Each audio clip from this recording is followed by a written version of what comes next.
Welcome to Peter and Ruffy's Football Show. It's part two of a special with the Republic of Ireland manager Martin O'Neill. Of course, Celtic fans will look back with great fondness at his time as manager. In this part of the show, we'll be talking about those great days with the team that he had at his disposal, some great names, and of course, we'll talk about his playing career with Nottingham Forest as well. And throughout the programme, we'll also get his thoughts on the current Celtic side under Ronnie Deila and what he feels about Rangers and the call from some about stripping them of titles. It's all coming up, and I'm delighted to say Martin O'Neill is here with me now.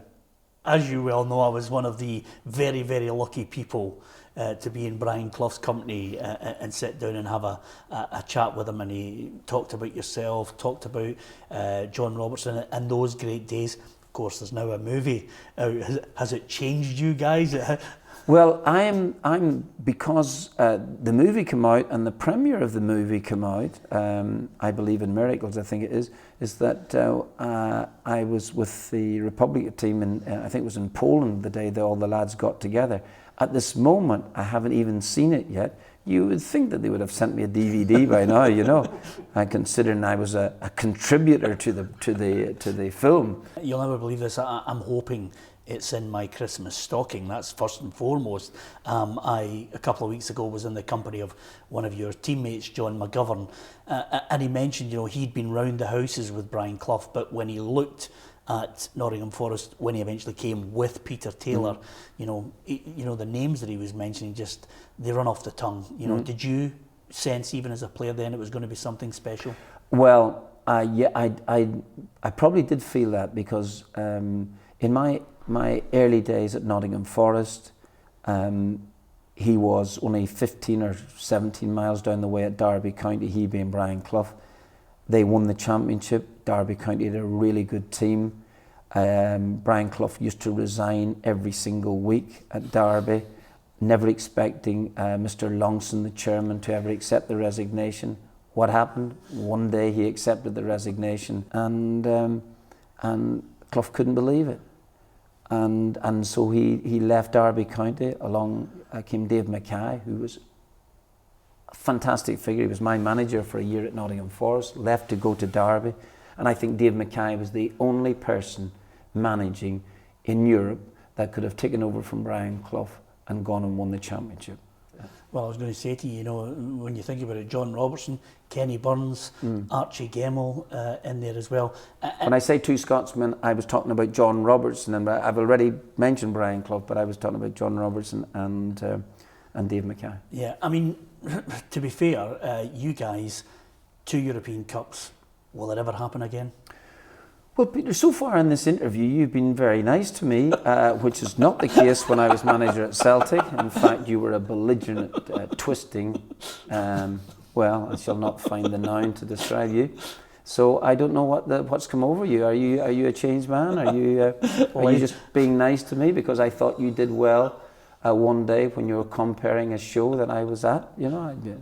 Life mellows you. Well, it certainly has changed you. Not physically, but absolutely fine. So you've been really nice to me. I'm just waiting for the punchline. You're about to slam me with something by telling me that. Well, the great thing Gordon Strachan used to say is because he knew the way, and you are well accustomed to the way the media works, he says there was always 2 cuddles and then a left hook. Yeah. You could don't worry, absolutely. Yeah, there's plenty of that. I used to think I thought the Scottish media were pretty tough. We won quite a number of games and they were still tough.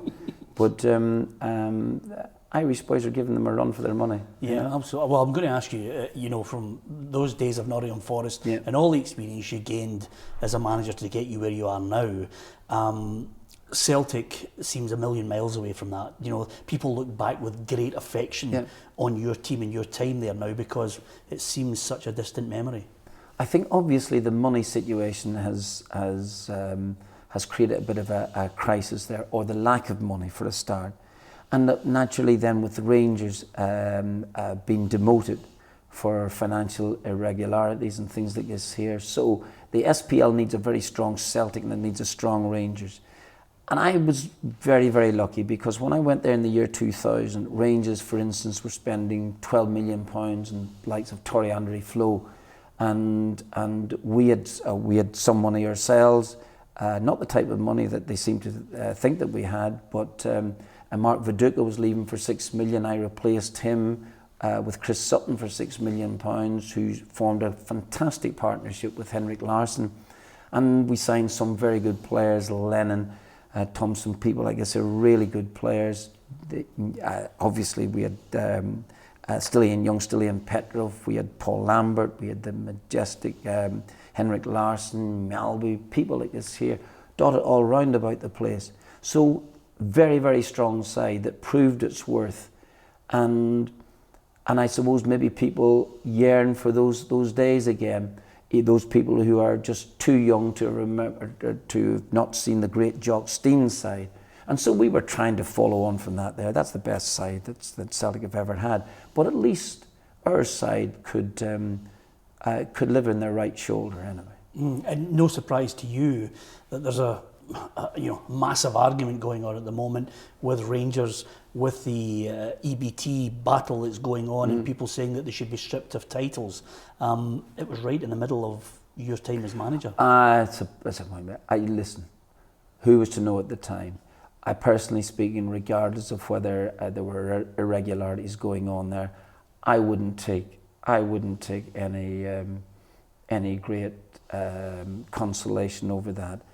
At a moment there where we lost the title against when we lost against Motherwell last day of the season, and that and it doesn't matter what was happening elsewhere. To me, on the field, that's where it happens. I had the most phenomenal time at Celtic. I loved every single minute of it from start to finish, and those things are past. It doesn't. I wouldn't derive any consolation from any of that at all, honestly. And that's just me. It's what happens on the field of play that counts, and that hopefully that's where it'll always be. So not for me. Great days, great Rangers side as well too. I must admit. I was nearly going to say I enjoyed the Old Firm games. There's no such thing as enjoying the Old Firm matches. I think it was Walter Smith that said there was a relief at the end of the games, and I think I probably would follow in his footsteps in that one. But fantastic days, loved them, and I loved Scotland. Grew to love Scotland greatly, I must admit. Do you think we will, obviously everything goes in cycles, do you think it'll be a better league and it may well bring in more money with Rangers back? With Rangers coming back, absolutely. Even Rangers coming back, and Hearts and Hibs coming back. A strong Aberdeen side, absolutely. Dundee United as well too. Dundee. When I was there, I tell you, when we would go to Dundee United and Dundee, and be absolutely delighted that you've won the game, delighted, relieved that you've won the matches. These games were difficult, really difficult. I'm not saying they're easy now, but Celtic now at this moment are obviously the strongest side in the league. When Rangers come back, I personally think it'll make Celtic stronger again. And I think that the concern always is that if you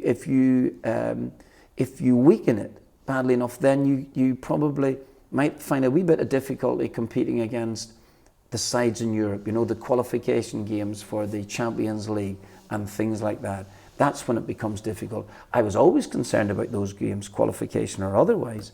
But no, I think with Rangers coming back and hopefully Hearts and Hibs in the foreseeable future to make it strong again, it would be great. But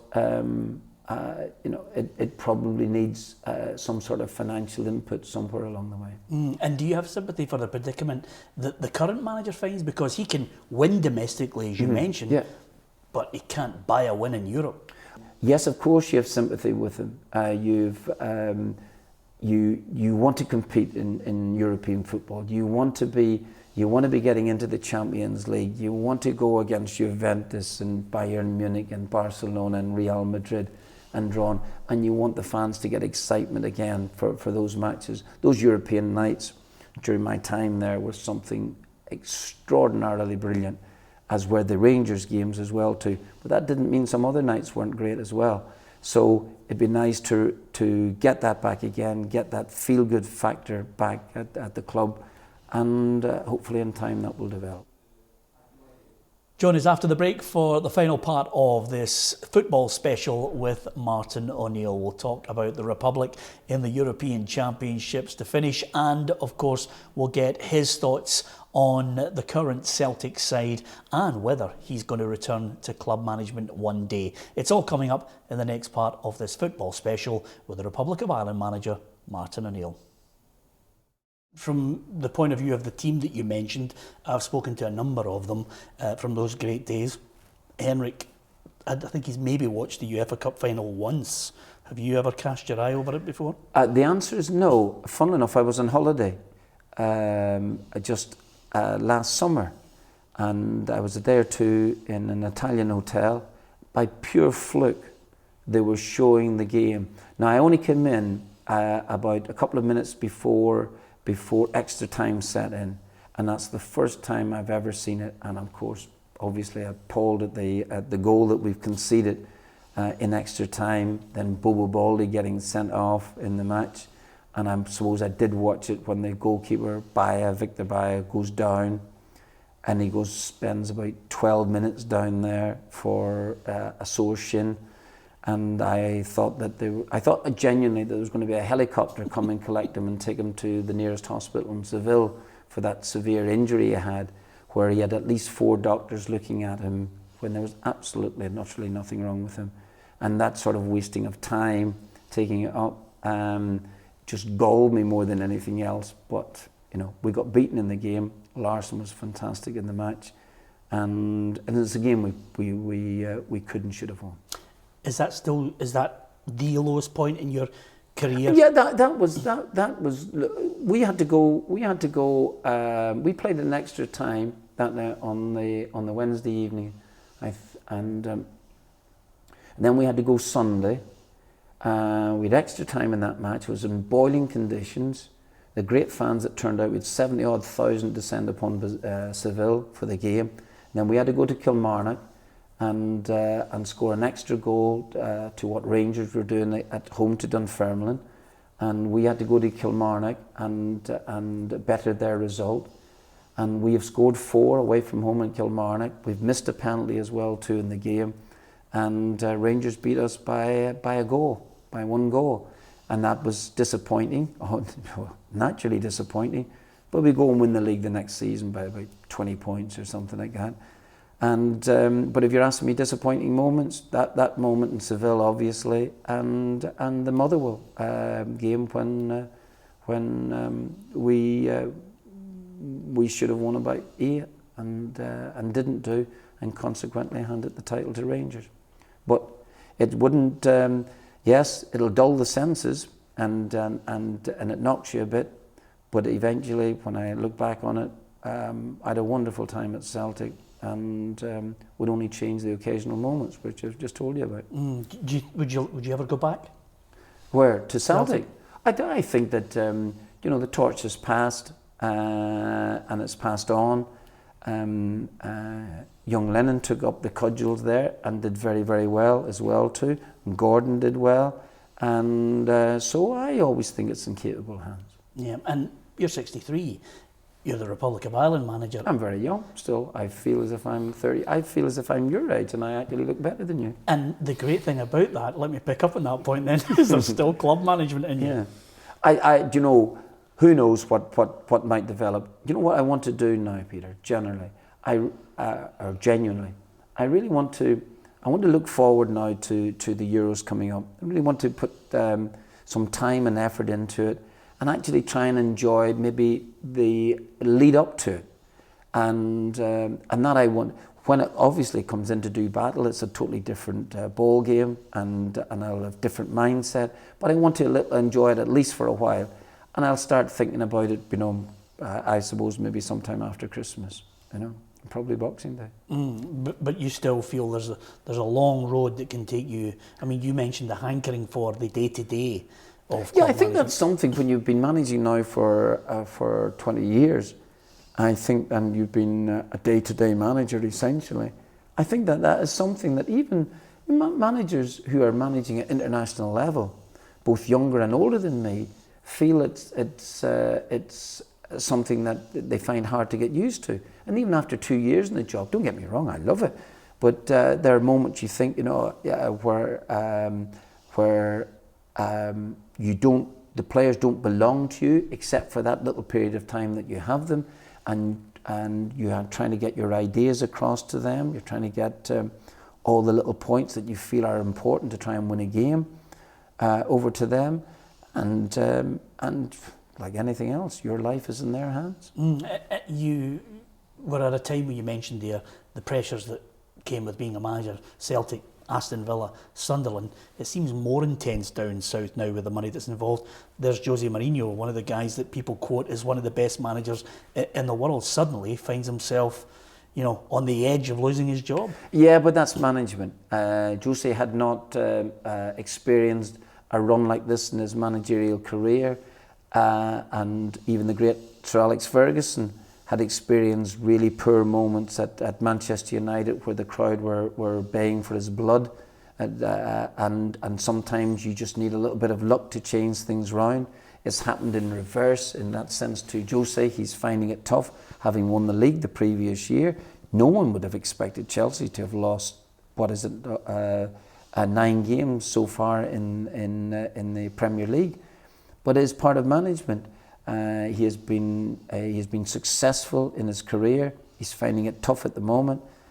He's been an exceptional manager, and although I've never forgiven him for Porto, and in 2003, and he will come through because he's been a splendid manager.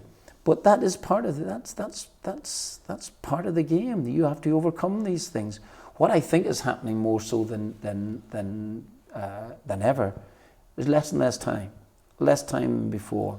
And when I was a player, even poor managers were getting a fairly lengthy time to pull things round, and it was only like almost eventually you're deciding, well, actually he's not good enough for the job. And I remember once Brian Clough once saying to all of us, he said, if any of you boys have any idea or any thoughts about going into management, he said, I think again, he said, and I can't do the accent as well as John McGovern, but he said, the only inevitability about this job is you'll get the sack. And he was the most unsackable manager going at that time in Britain. So, and it even happened to him at the very end. Yeah. So it's always close by, and it seems more so than ever before. And do you think, maybe club chairman should take a leaf out of maybe the Cloughie experience, maybe the Sir Alex Ferguson, and look and say, cut people some slack who have a record, who have a good CV, who have the capabilities? Well, it's getting down now to finance more than ever before. The money is so great in the game that no chairman or owner of a club wants to lose his position in the elite. And therefore, people start to panic more quickly than they would have done in the past.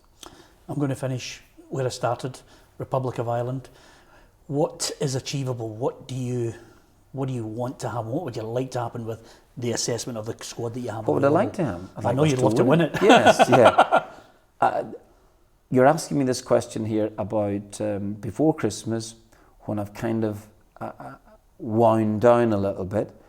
We've had the draw made, and again, worth reiterating, not the kindest in the world, but when we go there, I think that the players will be ready.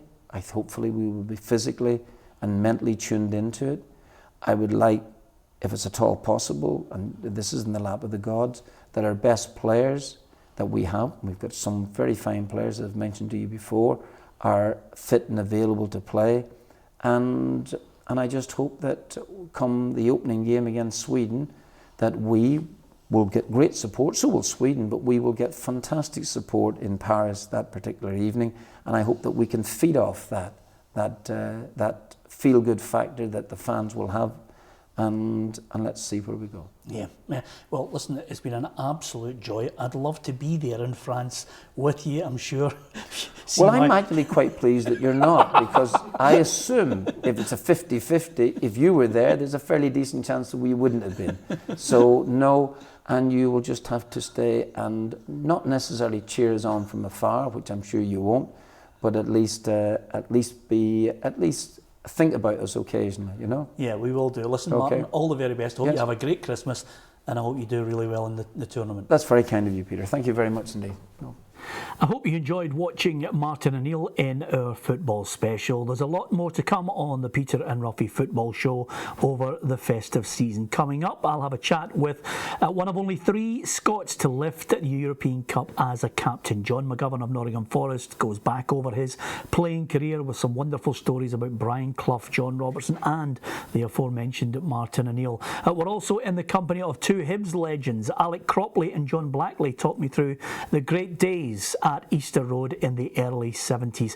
And we've got John Gagan talking us through the laughs and the heartaches of his playing career and about being one of the best after dinner speakers on the circuit. It's all coming up on Peter and Ruffy's Football Show over the festive season.